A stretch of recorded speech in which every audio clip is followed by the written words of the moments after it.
বলছি না, এগুলো কি না আমি বলছি শোনো, এদের নাম আছে কেমন? আমি একটা নাম তোমাদের বলে দেবো, আরেকটা নাম তোমরা বলবে, ঠিক আছে? ভালো করে শোনো। এই যে দড়িটাকে তোমরা দড়ি বলছো, ও কিন্তু বাসায় থাকে, ও শাড়ি পরে, রান্না করে, আমাদের রান্না করে খাওয়ায়, ভীষণ আদর করে। তাহলে বলো তো এর কি নাম? মা। Yes, right. ওর জন্য বড় একটা হাততালি। কারণ বাবু তুমি বসে পড়ো। তাহলে এই দড়ির কি নাম হবে? বাবা দড়ি। এবার বলো, তোমাদের মধ্যে কার কার বাবা মা আছে? আমারও আছে। দেখো বড়রা হাত তোলে, ওদের বাবা মা নেই। আচ্ছা শোনো, বাবা এবং মা আলাদা, তাই না? তোমরা হয়তো দেখো যে বাবা কাজে চলে গেছে, মা রান্না করছে, তাই না? তাই তো, তোমরা জানো তো। কিন্তু তোমরা কখনো আমার মতো এইভাবে এক চোখ বন্ধ করে বাবা মাকে দেখেছো? এইভাবে কখনো দেখেছো? আজকে বাসায় গিয়ে তোমরা এইভাবে একটা চোখ বন্ধ করে দেখবে যে তোমরা যেটা জানো ভুল, বাবা মা কখনো আলাদা নয়।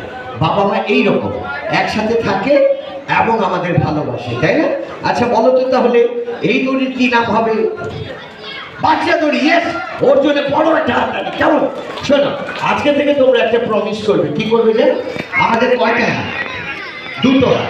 আর দুটো হাতকে এইভাবে তোমরা একসাথে করে নেবে, কেমন? আর তোমরা সবসময় চেষ্টা করবে মা যখন বাড়িতে থাকে মার পাশে দাঁড়ানোর জন্য। তোমরা কখনো রান্নাঘরে গিয়ে মাকে বলো যে আম্মু আজকে আমি চিকেন খাবো? বলো না কেন?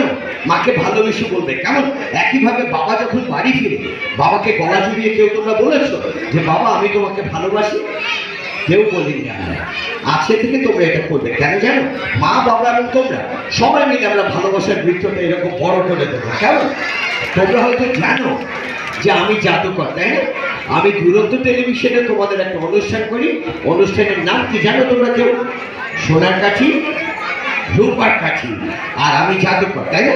কিন্তু তোমরা কি জানো যে আমার চেয়ে বড় জাদুকর তোমাদের বাসায় আছে? কে সে?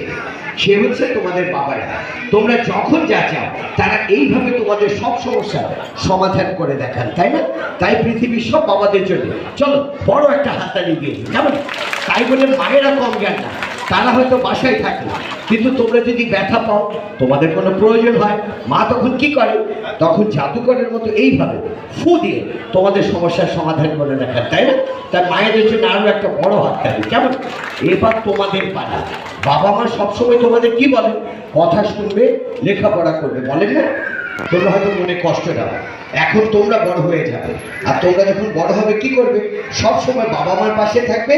আর বাবা মার কোনো সমস্যা যদি তোমরা দেখো, এইভাবে ম্যাজিকের মতো লেখাপড়া করে বড় হয়ে এইভাবে সমাধান করে দেখাবে, কেমন? আর সেই জন্য তোমাদের জন্য অনেক অনেক শুভকামনা রইল, ঠিক আছে? এবার আমরা একটা ম্যাজিক